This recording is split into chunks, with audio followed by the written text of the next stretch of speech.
My name is Janet. I'm 68 years old, and I'm originally from Geneva, New York, and I live in Weehawken, New Jersey now. I do transcriptions for art museums. I enjoy it very much. I can work from home, freelance. I like to go to museums. I like to be out in the country. I'm volunteering at a model farm. I like to be on the water.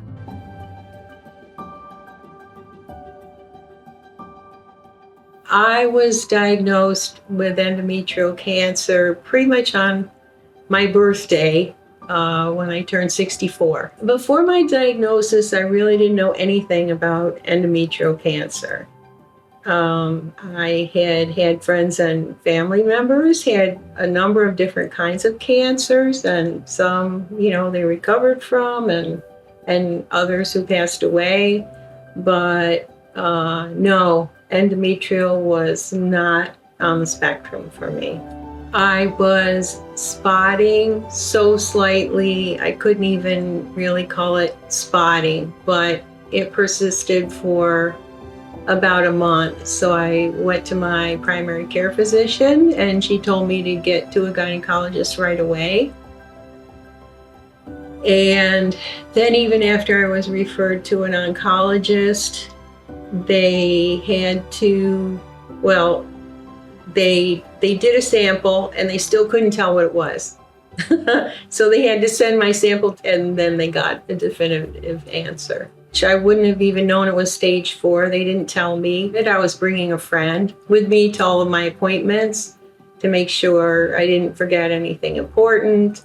And my friend asked the oncologist, "Oh, what stage?" And she said, "Stage 4." I didn't even know what that meant at the time, but I do now.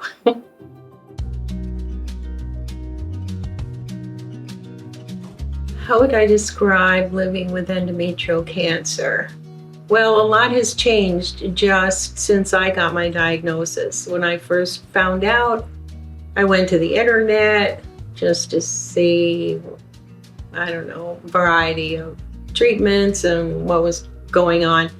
And occasionally there would be a reference to uterine, but endometrial just,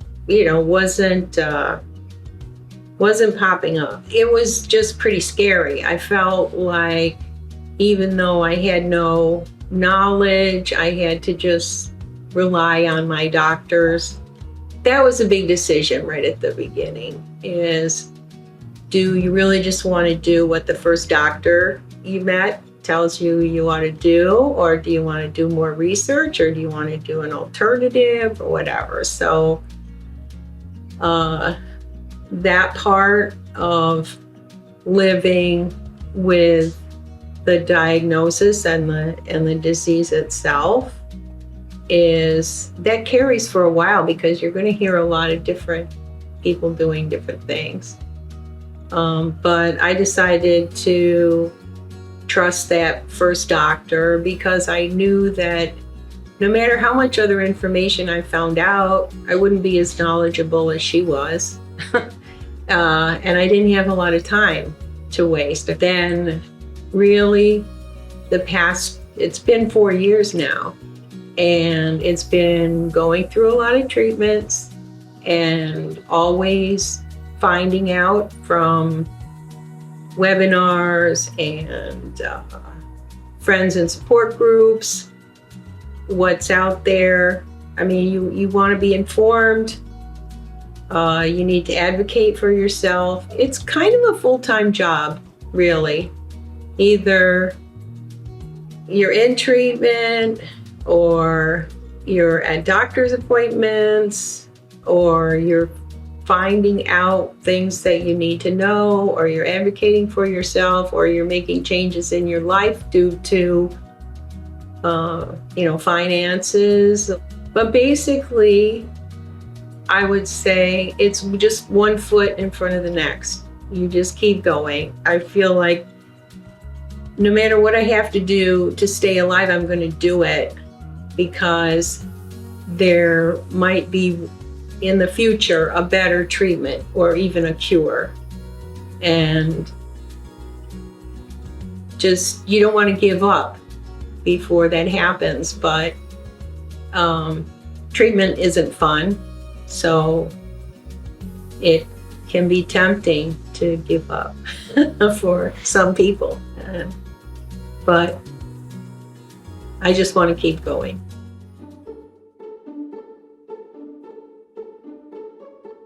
How has my life changed since the diagnosis? Is that cancer is a full-time job. You are always going to appointments. Something's going really well, and then all of a sudden something goes wrong. You're always having some new side effect. But my scalp broke out in something like acne. Like I just was like, what is this? And I had never had a dermatologist before, so I went to a dermatologist. But there's always something like that. There's always, if it's not diarrhea, it's constipation. If it's not, dehydration, there's never a point where you kind of just get used to it and you don't have to solve another problem. Also, there's what we call the new normal. I don't expect to be able to accomplish as much in a day as I used to. And I need naps. I need to go to bed earlier. So in my mind, I'm thinking like, I'm going to do like these 10 things. It's like, no, you're not going to do 10 things. Sometimes I promise more than I can deliver, and then I have to dial back. It's constant adjustments like that.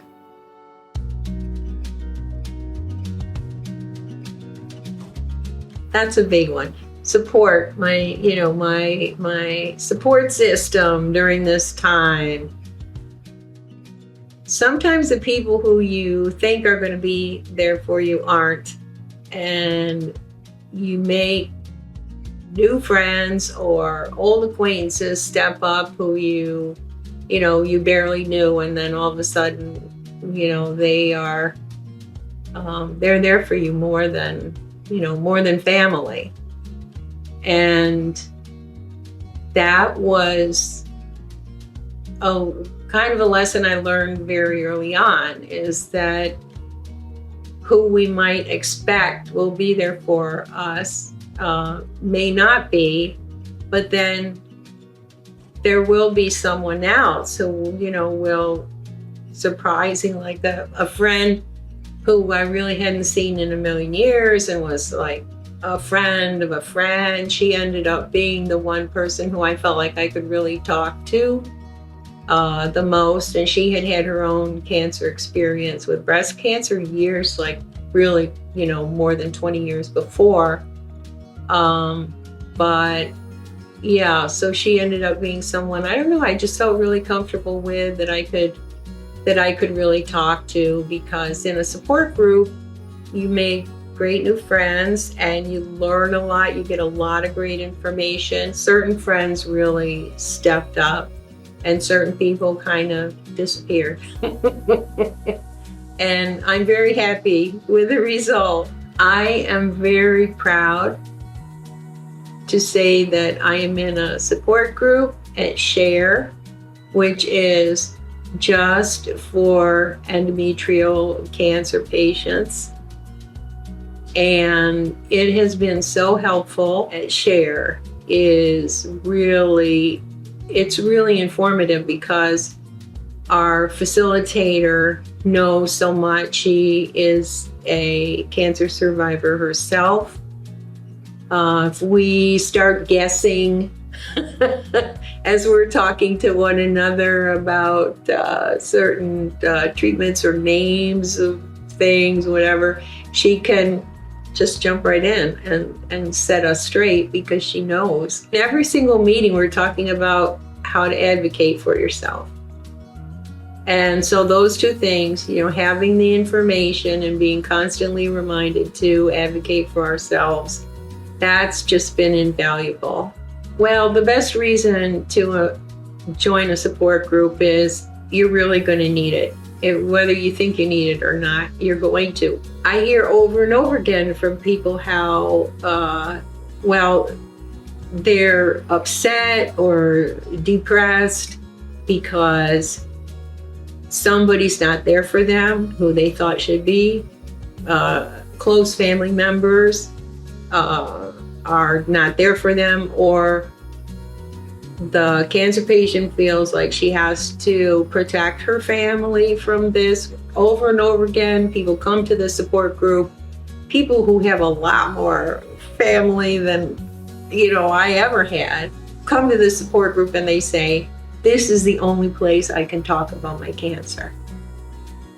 And I hear that over and over again. And it seems a little sad that they can't really, go to those people who they thought they should be able to go to, or that they're protecting their loved ones from their cancer. But that is the one thing I hear over and over again. And so you need to go to the support group because you need to have a place where you can talk about your cancer. Being an advocate for myself, it's really important. It's really important for all of us. If we know something's not right, we have to speak up, and you really have to get in there and advocate for yourself. And I've become a lot more aware about that through being in a support group with Share.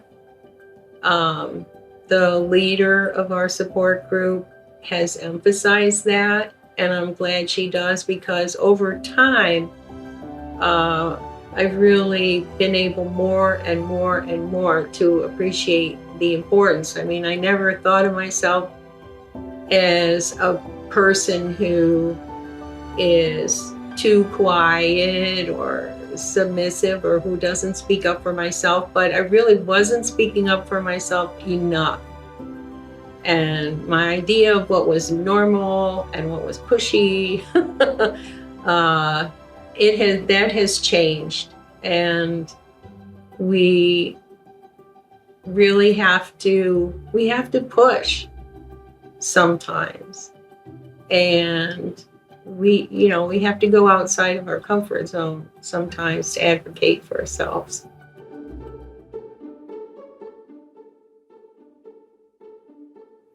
Number one is that over and over again, women minimize, the number one clue to that something's going wrong is a spotting.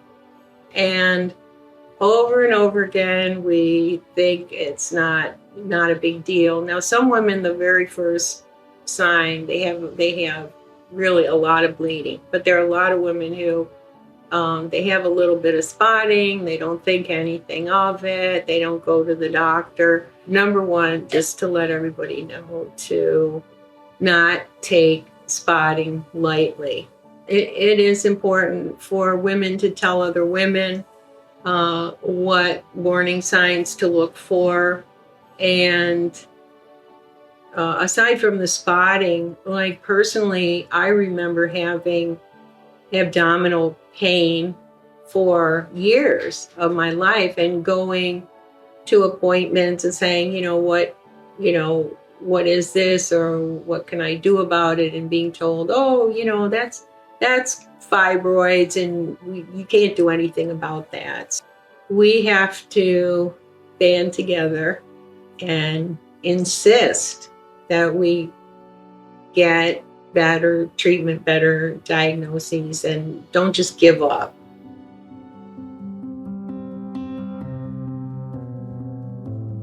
I find that I feel good when I share my story. I also want to make sure that women take it seriously if they have any sign of spotting whatsoever. It's a big deal. It's not a little thing. It is a very big deal. You need to see a doctor right away. I'm so glad that when I went to my primary care physician and mentioned this tiny, tiny, tiny amount of spotting that I could barely even see it. I thought I was seeing reflections from, the wallpaper. She told me to go to the gynecologist right away. And so that message really needs to get out there. And it's empowering, really, just to tell your story, to not be afraid to mention cancer in mixed company, especially a female cancer. And people who have maybe no experience with cancer, and they're your friend, they need to know what you're going through, because it's going to affect your friendship. You just have to tell them what it is. Advice I would give to another person recently diagnosed is you have to conserve your energy. Don't try to do too much. Learn how to say no. We tend to overbook ourselves. You're just going to get in a place where you feel bad about yourself because you haven't been able to keep up with all the things you promised that now you can't do. Just love yourself. You can't just power through it. You're not going to power through it because it lasts a long time for endometrial cancer. There's no cure. You can't just say, oh, well, this is all going to be over next year. It's not. So pace yourself. It's time to spot the signs. Spot her for EC.